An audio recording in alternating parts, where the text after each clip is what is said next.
All right, so 4 fascinating talks, and I'm sure you're all burning to ask some questions, but I'm going to use the stage to get us started here. So one thing that was touched on in several talks is this idea that we're not just the consumers of the data, we're the producers of the data. And in particular, when it comes to our health data, right, we all have one genome, we all have one step tracker, we all have one medical profile. And that is valuable, you know, that's why 23andMe wants to take it over for free. That data is valuable.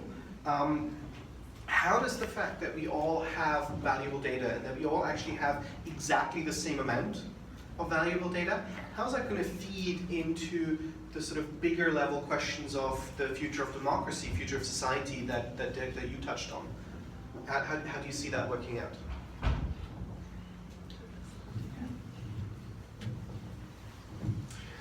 Well, I think it's really important to understand that we're at the point in time in history where our society and our economy are going through a transformation process, and this is a result of the digital revolution, but also of the pressures that are acting on our society, right?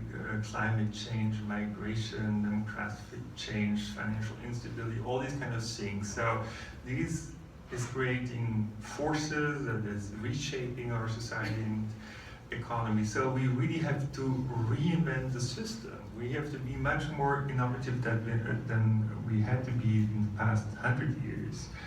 And so we need to unleash mass innovation. We need to use every single brain that is available out there to master these challenges. And this includes, of course, coming up with an upgrade of our democracy and of our economic system. So we need to create these opportunities for people to contribute, to empower them and create the right kind of framework that allows them to make contributions that are significant. So let's open the floor to some questions. Who wants to go first?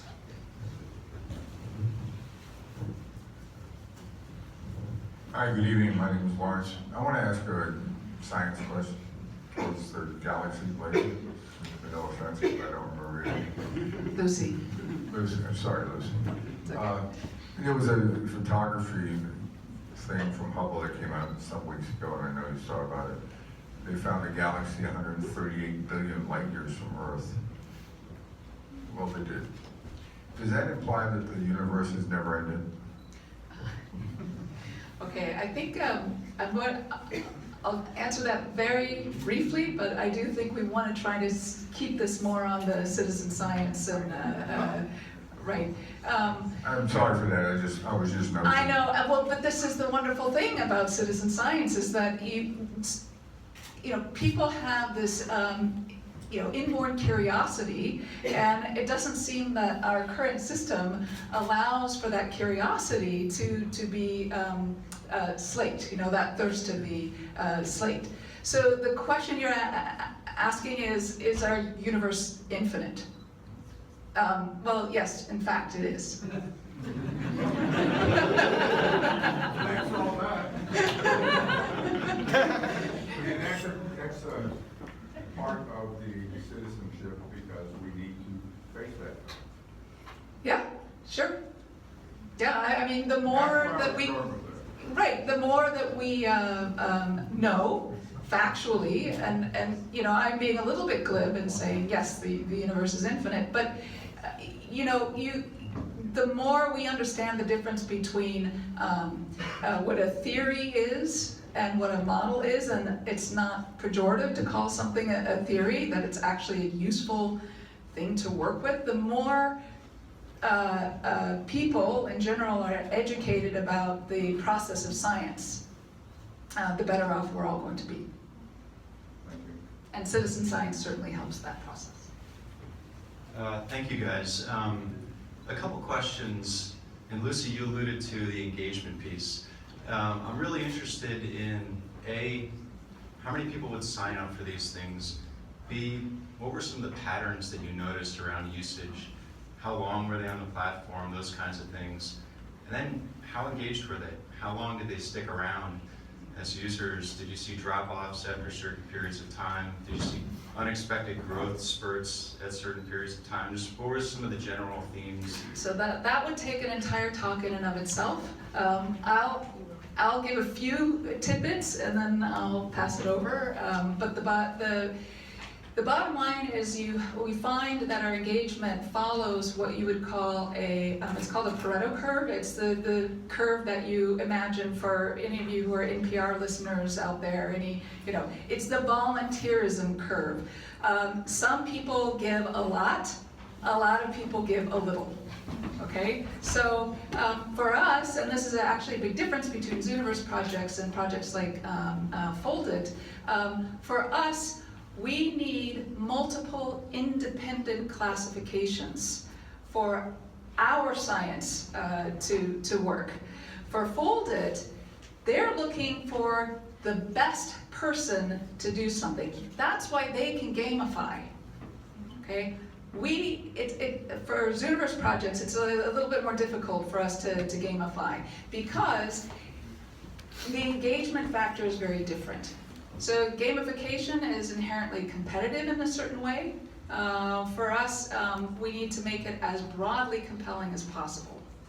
Right, so we want as many people to come into the pipeline, and as somebody alluded to earlier, that you did, the sort of a filtration system of few people will stay the course through the years that a project is actually on board or live. And I'm just going to stop there. There's a whole bunch of other stuff I could say, but here. Yeah, Adrian, do you want to take this question as well? Yeah. Well, there's a lot to be said about this. I'll say that a lot of what we do is actually what like a Silicon Valley startup does in terms of analyzing the web pages and trying to get press and trying to have a wide funnel of people coming in and keep them as engaged as possible. And in fact, I took some of the students working on Eterna to go see The Social Network about the founding of Facebook when that came out, and all of them were like, oh my God, that's what we're doing, exactly, the whiteboard with the pages and the arrows. So a lot of this is actually, I would say, would be very, very familiar to sort of a typical startup or website.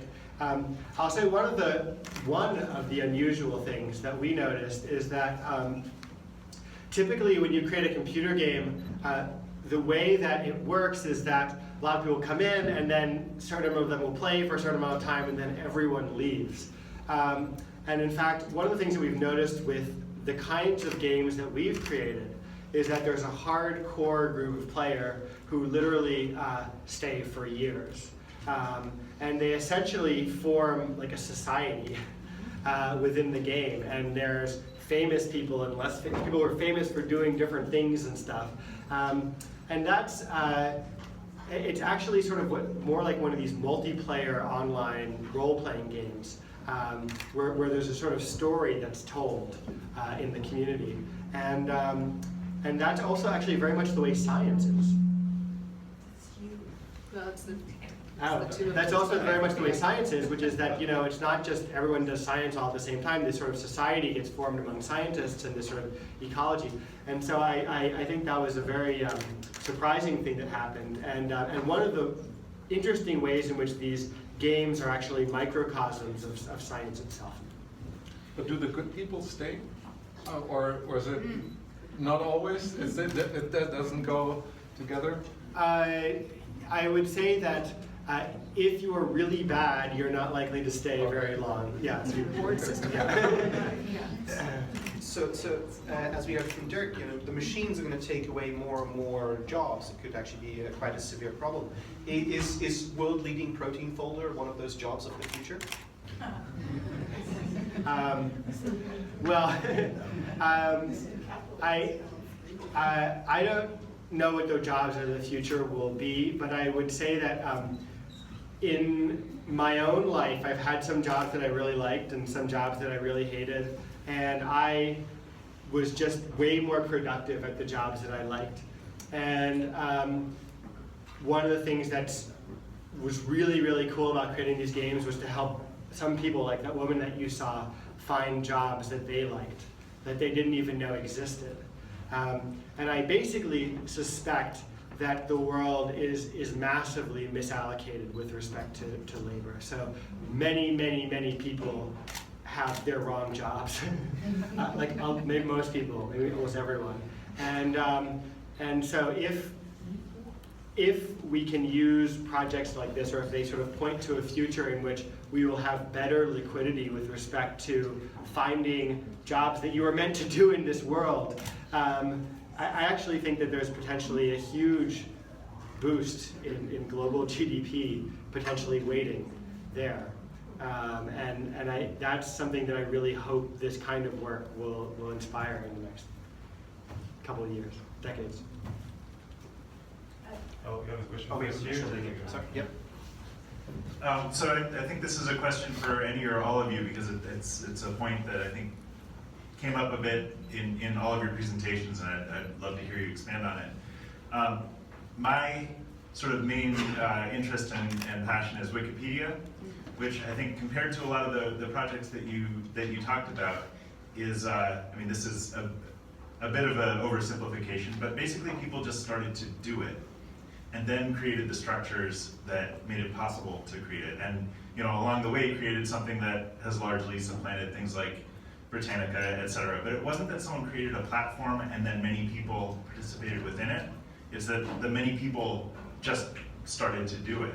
And actually my friend Mark sitting next to me is someone who in the citizen science space I think has put together science projects where it's not because it was within a platform, but was more like there was a desire to do something, and so they used much more generic platforms like Kickstarter and stuff, right, to create and created laboratory environments and in the real world to bring people in to just do stuff that's actually going to accomplish science. So I'm really interested in that, the sort of the boundary between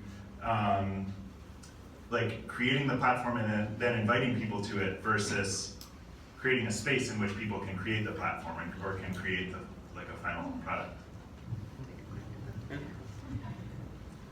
Right, so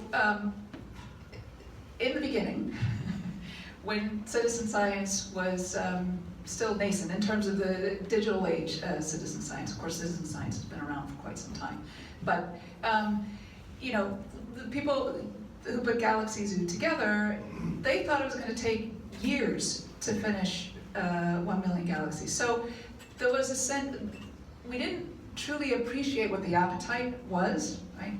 So moving from Galaxy Zoo to a platform approach, we thought was the logical approach to do, because it meant that there was sort of an economy of scale at that point, right? So fast forward, we're almost at our 10th anniversary, and dare I say, partly because of Zooniverse and partly because of many of the other Folded and many of the other very successful citizen science projects, it's now a known thing. And the federal government has sanctioned it, right? So I think as in all things, there is a progression. And so where we are right now is at this cusp of, it was born, and it's now sort of at this toddler age where it's toddling out there, and many people should be, and we hope will, pick it up and do with it what should be done, right? So no longer does it make sense to have it housed only in one place. So I applaud the efforts that your colleague has done. I think everybody should start their own citizen science projects, whether it's on Zooniverse or not, right? And Dirk is itching to say something. Yeah, I'd like to add to this. This is actually what NervousNet is about. Of course, it's an open participatory platform and allows you to engage in different ways. The role models are Linux, Wikipedia, OpenStreetMap, for example. And you can contribute by producing data, sharing data, by using data, by creating apps, and contributing to the platform. And this is what we want to do, for example, tomorrow during that hackathon. So, please be there, have fun, contribute, use it, and that's the entire idea, that we want to enable people to make contributions, to bring in their ideas that we might not have, right? We might have 10 ideas, 100, you know, but there are a lot more ideas in this room and everywhere else. So, you know, that's give an opportunity to bring it all in. We have I one was more gonna- comment, yeah. I think there are lots of different types of citizen science. There's certainly sort of citizen science where there are existing problems and existing data sets, and then people come in and contribute, and it's very clear where it's defined what they should do and how they can help. And there certainly will be people who would like to do this, who probably enjoy clicking on lots of galaxies and they find that relaxing and interesting. And then there are other people who like to pose their own questions and like to find their own problems. And so one does not preclude the other, and there's certainly different forums for different types of citizen science projects. And for me, the best, in a way, is if people, you know, define their own problem, they find a way of answering it, and then they share it with everybody, right? That's the ideal situation. But maybe that's not realistic all the time, and so then it's good if you have some professional scientists who can help along, maybe set a stage for doing this kinds of projects. Hello, researcher in neuroscience at UCSF. My name is Özgür Linç. Just to give you an example, once we were in a conference with some colleagues, we were mentioning about how it's difficult to draw ultrastructure images like electron microscopy images, that it's taking so much time. So a friend of us, a colleague of us mentioned that, oh, we kind of outsource that. We are taking our images and sending them to China, and we are giving like $1 per student, and they're doing it for fun. Well, the money that they earn there is quite significant. So it's quite a well-working project for them. But I mean, so the science policy, citizen science is an excellent model for science. I think it's a dream for all of us, like to find really public that participates. But I'm just trying to figure out, think about how is the evolution is going to be, especially when the very competitive nature of the scientific community, also big corporations who has really high interests of like profit making in short time scales and expecting this huge crowd that can participate in their projects. So how do you see the evolution of this process going to be like? Because these are the facts that we also have to consider about. And is there what's the control mechanism that will also help us to use the crowdsourcing in good ways?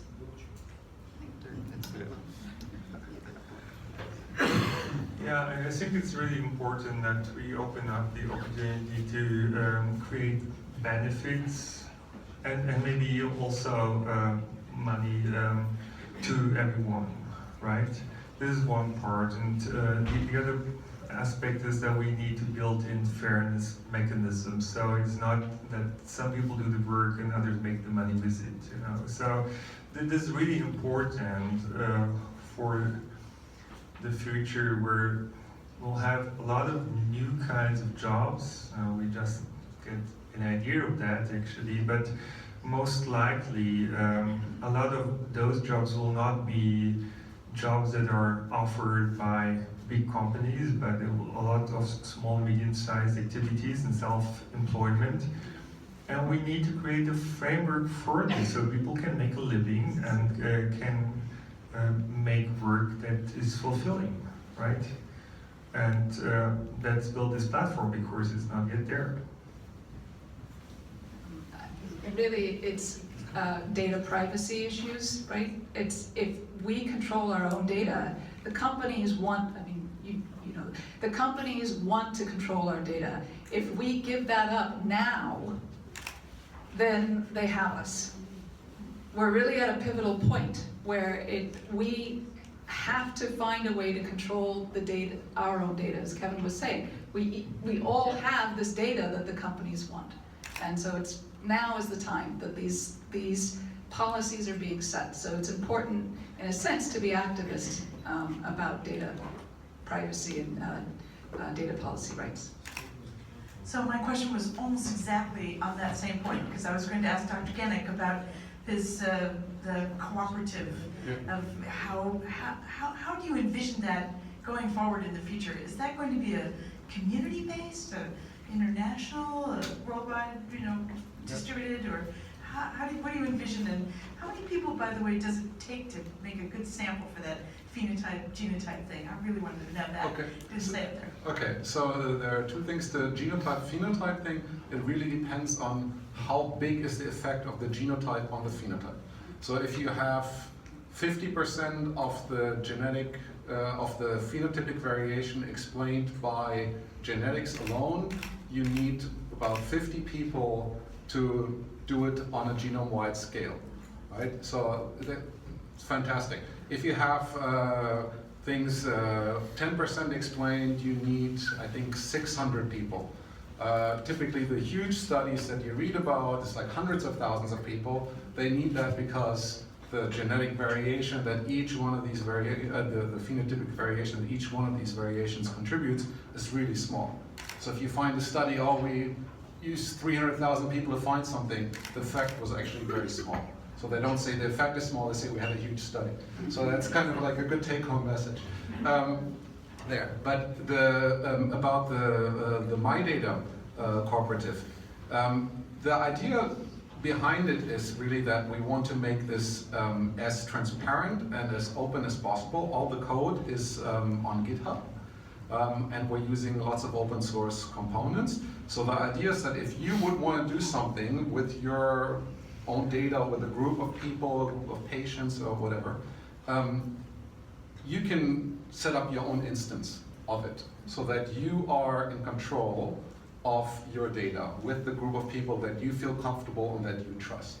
Certainly there are things where scale is important. If you need 10, 20, 30,000 people to answer a particular problem, then you need a large group of people, then you have to have sort of more formal governance mechanisms. And the idea is it's a cooperative, it's owned by the members, it's controlled by the members, cooperatives cannot be sold, so there's no way of losing control in this way. So I think it's a very interesting model to do this, because you are, as a member of this cooperative, are in charge of your data. And you can control it. But I'd be happy to talk to you afterwards.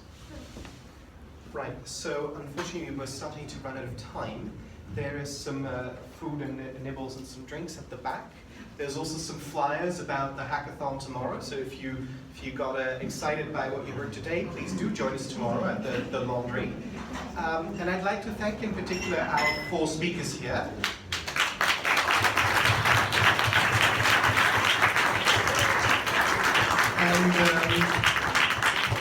And of course also the wonderful team of Swissnex and ETH Global right now. Thank you very much.